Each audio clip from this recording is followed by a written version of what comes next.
Добро пожаловать в мой канал. Une pétition contre la visite du président américain au Royaume-Uni avait recueilli 1,9 million de signatures. Le Monde 12/1/2018 à 16h54, mis à jour le 12/1/2018 à 17h42 par Philippe Bernard Londres, correspondant. La raison pour laquelle j'annule mon voyage à Londres est que je ne suis pas un grand fan de l'administration Obama qui a vendu l'ambassade la mieux située et la plus agréable à Londres pour des cacahuètes, afin d'en construire une autre bien plus éloignée pour 1,2 milliard de dollars. Mauvaise opération. On voulait que je coupe le ruban. Non, a écrit Monsieur Trump dans un tweet nocturne. Reason I cancelled my trip to London is that I am not a big fan of the Obama administration having sold perhaps the https://t.co9cr/xme real Donald Trump @Donald J.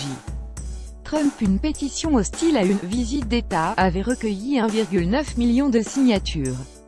Devant la menace de manifestation, le format du voyage de Monsieur Trump avait été réduit à celui d'une visite de travail, avec pour prétexte l'inauguration de la nouvelle ambassade américaine construite au sud de Londres, au bord de la Tamise, dans le quartier autrefois industriel de Nine Elms. Mais dans un pays où le mouvement anti-Trump est autrement plus vivace qu'en France et où de gros rassemblements étaient programmés, la crainte de manifestations hostiles paraît être la véritable raison de la rebuffade. Interrogé sur l'annulation, un porte-parole de Madame May a simplement répété la version officielle. Une invitation a été adressée et acceptée, mais aucune date n'a été fixée. Un renoncement salué par plusieurs élus travaillistes, c'est tout à fait dommage. Les États-Unis sont l'un de nos alliés les plus proches, mais l'alliance ne repose pas sur le locataire de la Maison-Blanche ou de Downing Street, mais sur des valeurs et des intérêts communs, a commenté à la BBC Tom Tugendhat, président de la Commission des Affaires étrangères de la Chambre des communes.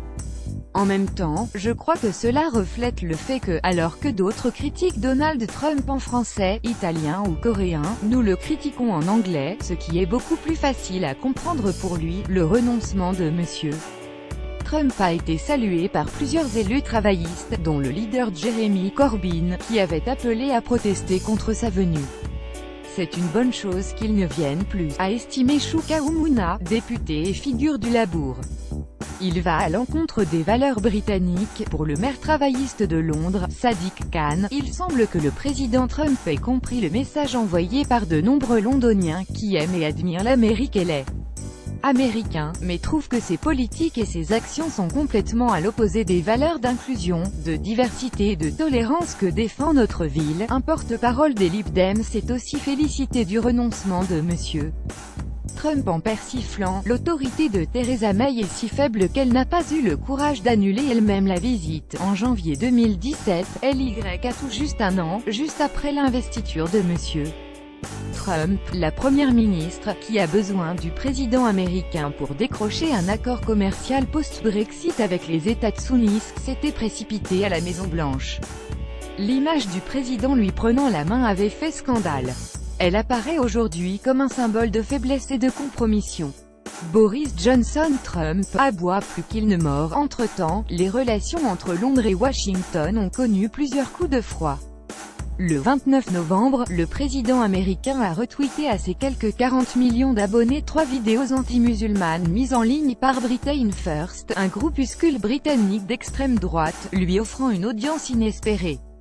Madame May lui a donné tort, et Donald Trump lui a rétorqué qu'elle ferait mieux de lutter contre le terrorisme radical destructeur. Le fait que nous coopérons ne signifie pas que nous avons peur de nous exprimer lorsque les États-Unis se trompent, avait insisté la première ministre. Londres a ensuite qualifié l'installation à Jérusalem de l'ambassade américaine en Israël de « peu utile pour la paix dans la région ». Lire aussi les tweets de Trump indignent Londres. L'invitation à une visite d'État impliquant une rencontre avec la reine au Royaume-Uni avait été formalisée à Washington et, le 30 janvier, Madame May s'était déclarée « très heureuse » que M. Trump ait accepté la proposition d'Elizabeth II. Monsieur Trump aboie plus qu'il ne mord, avait déclaré au Parlement le ministre des Affaires étrangères, Boris Johnson, en réponse aux protestations de députés. conçue par l'architecte américain Kieran Timberlake. La nouvelle ambassade remplace celle du quartier central ultra chic de Mayfair construite en 1956 par l'américano-finlandais Eero Saarinen. Justifiée notamment par la difficulté d'en assurer la sécurité, la décision de déménager l'ambassade de Londres avait été annoncée en octobre 2008, alors que George W.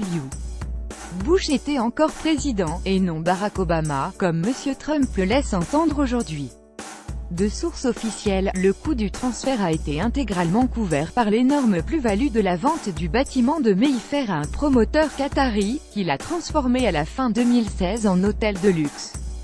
En décembre 2017, William Moser, directeur adjoint chargé des immeubles à l'étranger au département d'État américain, a précisé le montant de la facture de la nouvelle ambassade, qui s'annonce comme la plus chère du monde, $1 milliard. Soit 200 millions de moins que le prix annoncé par M. Trump pour justifier sa décision de snober Theresa May.